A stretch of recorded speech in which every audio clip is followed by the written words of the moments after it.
Yeah, that auger right there is the unload, vertical unload. And that's part of this, so taking this off ain't gonna help.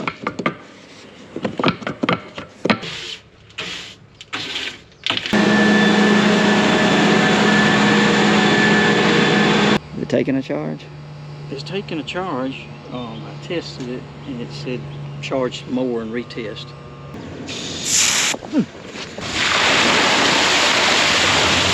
Man, I'm just really surprised that the cotton looks this good, because the conditions that this crop has been under since it's been planted, oh my gosh. Well, look who was crossing the road.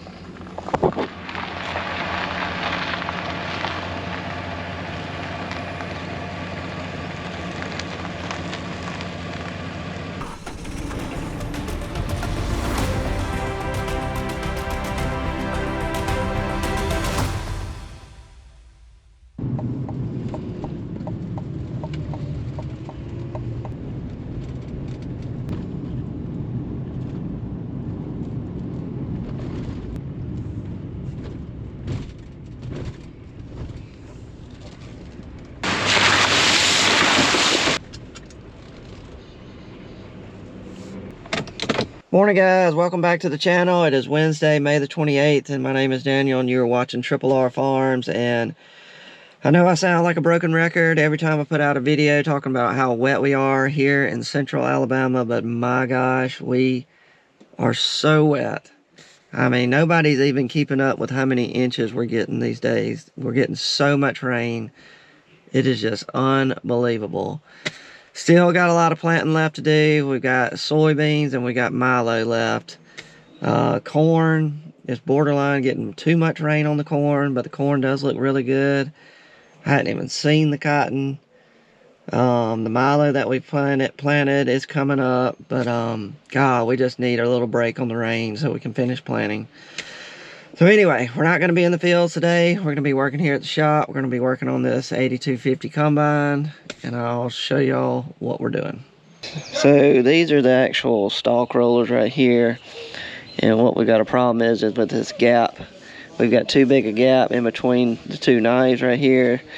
This is where the row of corn actually comes through, and this is what actually grabs the corn stalk, pulls it down, and it hits a deck plate right here, pops the cob off, and it goes back there to the auger, and that's how it gets in the combine. But these knives right here have gotten worn over the years, and what I'm having to do is, you're supposed to have 1 to 2 millimeter gap right here, and then a 1/2 millimeter back here.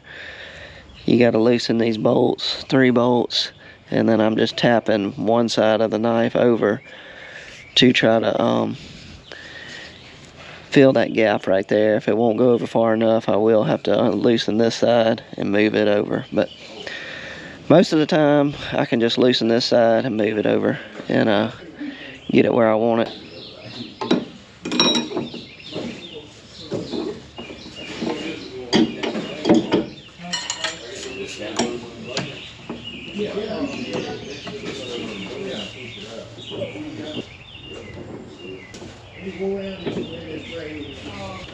These bolts are so tight I can't break them with this wrench.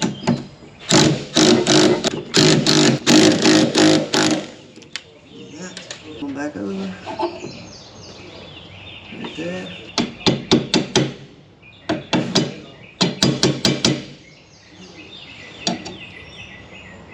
Can't get them too tight because they will hit and get in a bind.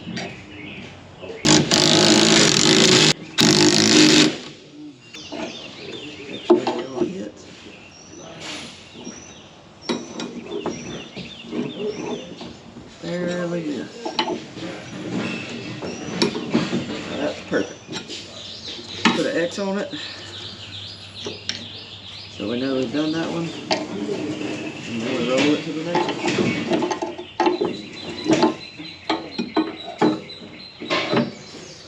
one. Then you do it all over again. Very time consuming. Oh, I've been working on this for a while.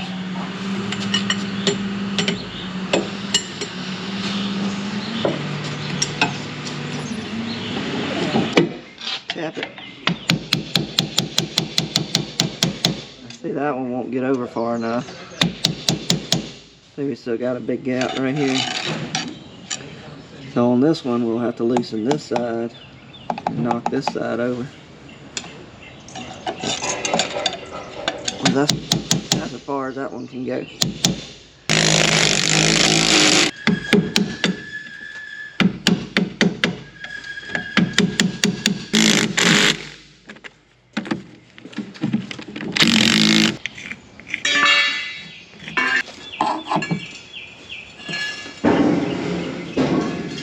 Sometimes you run into this situation when you move these knives, when you adjust them. This thing right here, this plate's got 4 bolts.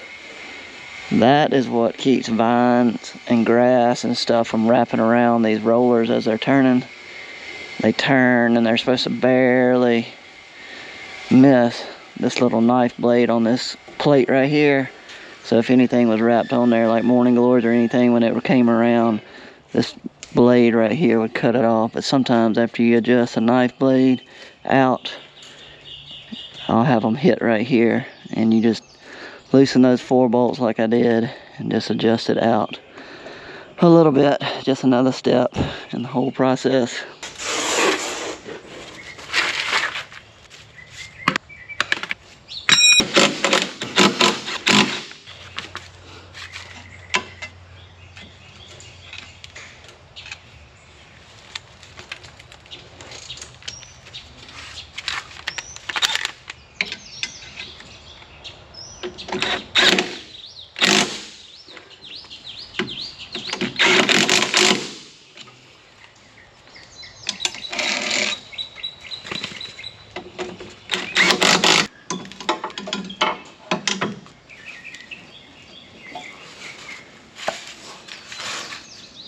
And it missed it.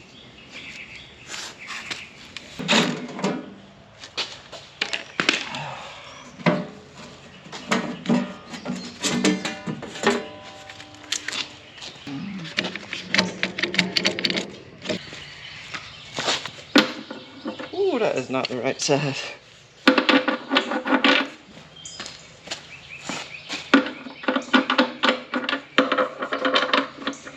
Ah, come on.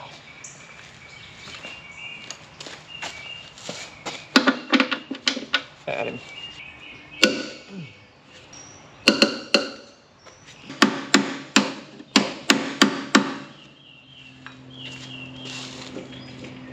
Getting better.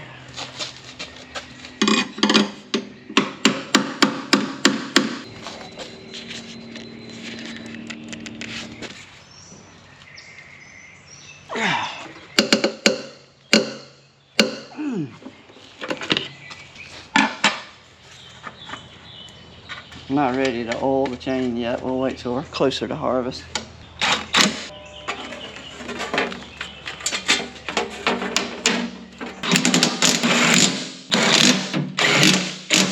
So I think James is on the very last row right here. He's got the bolt down, the deck plates and all. Got to put these little guards on the front. And then the last thing we're gonna do is we got to put the gathering chains on. That's these things right here. We got a special tool that pulls this cylinder back, and he's gonna put all these chains on.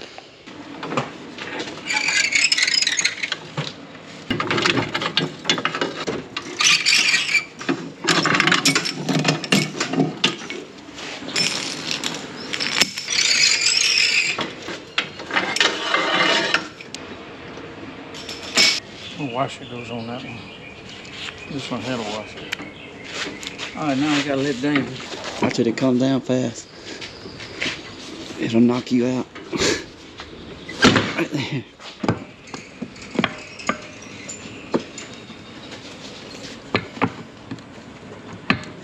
Brown.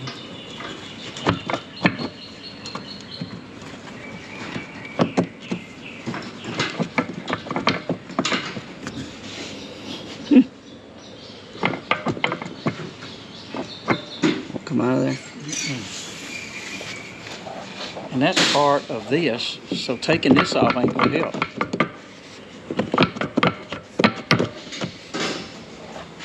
I think we gotta take this bracket off. See that? And then pull it back.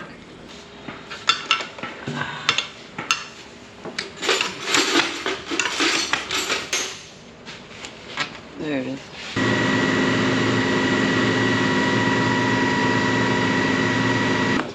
Pick up and then go back.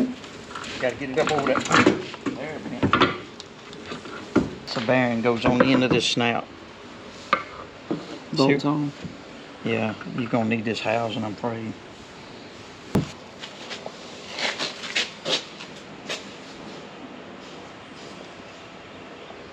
So I guess we're gonna keep working on the combines. We just went and looked at Dad's combine, and H&R AgriPower is the case dealer that we use, and I'm sure all case dealerships do this, but you can have them come out and they'll go over your combine and look over the whole thing and tell you exactly what needs repairing and where you have wear, and they have a whole list of everything that they would fix before the next season. And that's what we got. I got a sheet for mine, and Dad's got a sheet for his. And what we were doing is going over exactly what was wrong with both combines and seeing which repairs we can do ourselves. And then we'll let Big Joe, we're trying to figure out which jobs he's gonna do and basically which ones we're gonna do. Like mine, the rasp bars on my rotor, they're all pretty worn, so we're gonna have to replace those. And while you're in there doing that, there's this big cone in there. You can put a liner in there so it doesn't wear the metal. So you gotta pull the feeder house off, pull the rotor out, pretty big job. And then, so we'll do the rasp bars, to put some liners on the cone. Chopper belt on mine needs replacing, which that's not easy. I mean, that's no big deal. And then upper clean grain sprocket, which is not a big deal. Then vertical unload auger, that's in your tank, that's in the corner. That's something Big Joe's probably gonna do on mine. Dad's, while I'm going over it, feeder house chain and sprocket. Yeah, his needs replacing. The front plate on the feeder house. He needs the brass bars replaced on his combine too. The unload gearbox, we want to put a new gearbox in there. Chopper belt tension froze up, that's not a big deal. Replace the incline auger, we looked at it and we think we're gonna let it go another year. Then also his fuel tank is leaking. So got plenty to do to the combines while we're rained out in the fields. What you looking at? I'm looking at the front ones, how hard they're gonna be. The rasp bar? Yeah, do you remember when we took it out, did we cut it with a torch, or you weld a nut on it, on the bolt, and we... I think I was able to get them all without doing any kind of welding. I'm not worried about the back ones. It's these front ones. Take a torch, cut the head off to get the thing off, and then take vice grips and try to get it off. Yeah, that auger right there is the unload, vertical unload.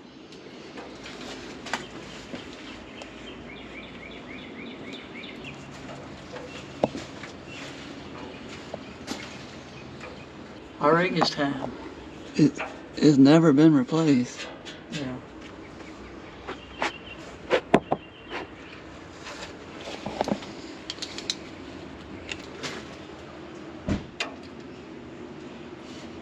Dirt out. Yeah.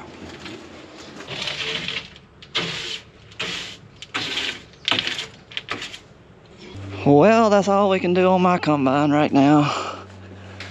So I'm gonna go drop my potato on the trailer, and then we'll pull the combine out in the lot.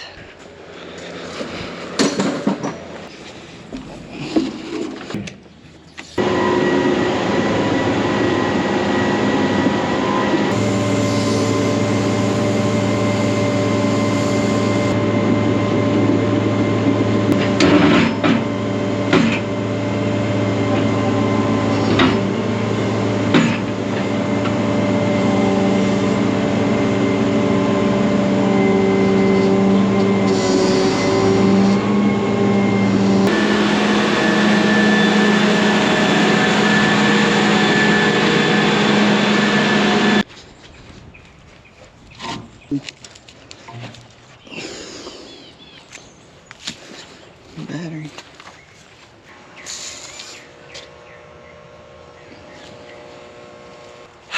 Dead batteries. Not having any luck. I think it's this battery. This one's weaker. Is it taking a charge? It's taking a charge. I tested it and it said charge more and retest. The other one checked good. This is a 24 volt system, two 12 volt batteries, one on each side. Mm-hmm. And it has to go through each battery. If one battery is dead or has a bad cell, then it won't crank, it won't charge, it got to complete the circuit. So both batteries got to be good. Well, it ended up being a bad battery on the Komatsu loader. So I got it in the back of the truck. I'm headed to Selma to Napa to get another one. And then I thought while I'm in that area, I might as well head down to Gray Rocks and Goode Bottom to take a look at the cotton, because it's been a little while since we've been down there.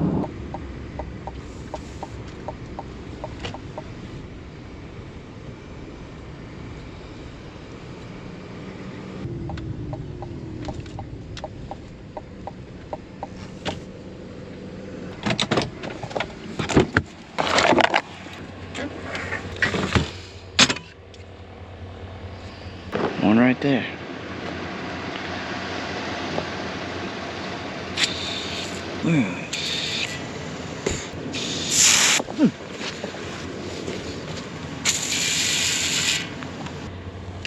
Well, the last time I was in here and opened that gate, I had a wasp come out the bottom of that tube, so I don't know if there's a nest in there or not, but better to be safe than sorry.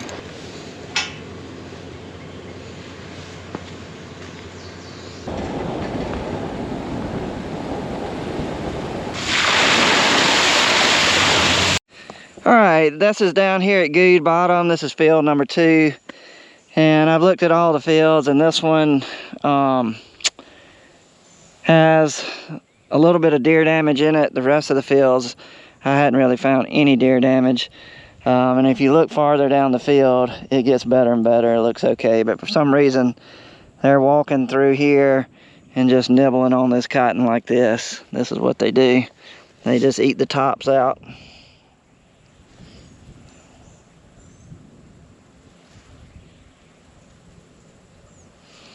They'll just walk through here and just eat along, eat as they walk. But we do have some weeds coming, we do have some grass, but all in all, it's not too bad. The main thing is it just needs to dry up. All the weeds and grass, we can take care of that once we get over here and spray it. But I know this doesn't look great, but out of everything I've looked at, this is the worst, so this is not bad at all. And everything at Goode Bottom is Delta Pine 2333 is the variety. And it's, I think, 2 fields at Gray Rocks are 2333. And then the big irrigated field at Gray Rocks is Delta Pine 2127. So we'll be looking at that too. But I'll show you one more field over here at Goode Bottom. And then we'll head over there to Gray Rocks. This is over here in field 1. But this cotton looks good. It may not look good coming across camera, but it'll be fine. We did have a little bit of thrips, insect damage, about 2 weeks ago. That was hurting it, but it'll come right out of that. So that's why some of it stunted a little bit. And that's why these leaves are crinkled right there.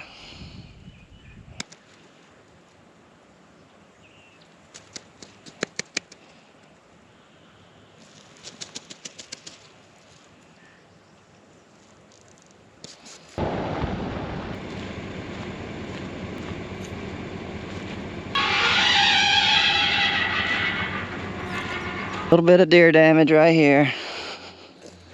Not bad. Looks like it walked down this road. There's the tracks. But yeah, that cotton looks good. This is still the 2333 field number 4 at Gray Rocks.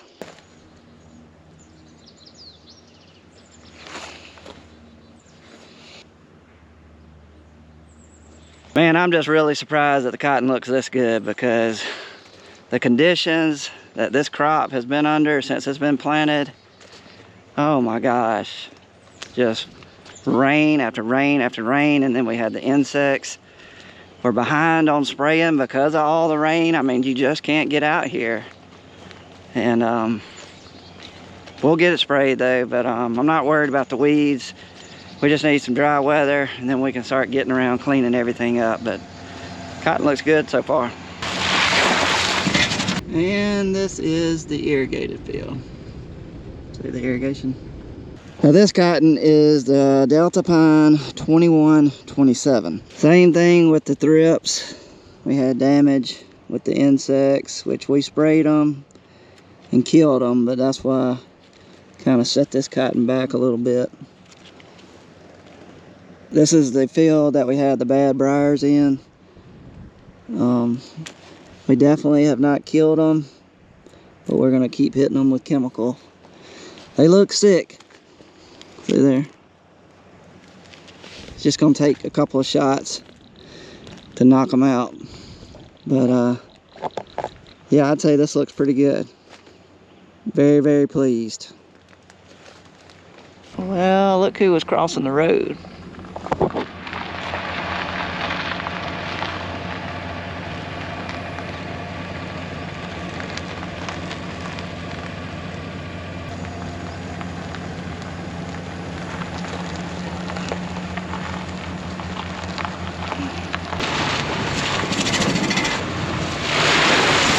Okay, well, I just got through looking at everything, and I'm very surprised, like I said, that we are very, very lucky to have cotton that looks as good as it looks. With all the amount of rain, we are very, very lucky. So hopefully, I think we're supposed to get rain.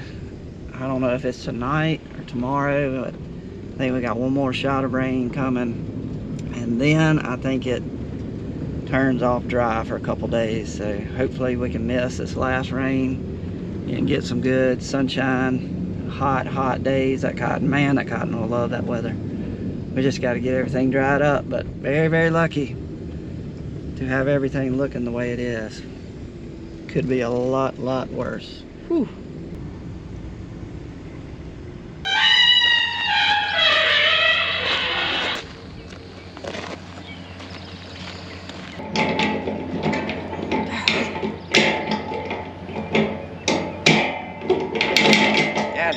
Well guys, that's probably going to be it for the video, because I'm not even sure what in the world I'm going to be doing tomorrow. So we'll just make this one a short one and go ahead and end it. But I really appreciate y'all watching our videos. If you want to do me a favor, click that thumb. It means you like the video. And if you want to subscribe, click the Triple R Farms logo. It doesn't cost you anything, just alerts you when I put out a video. And yeah, thanks for watching another one with us, guys. We are out. See ya.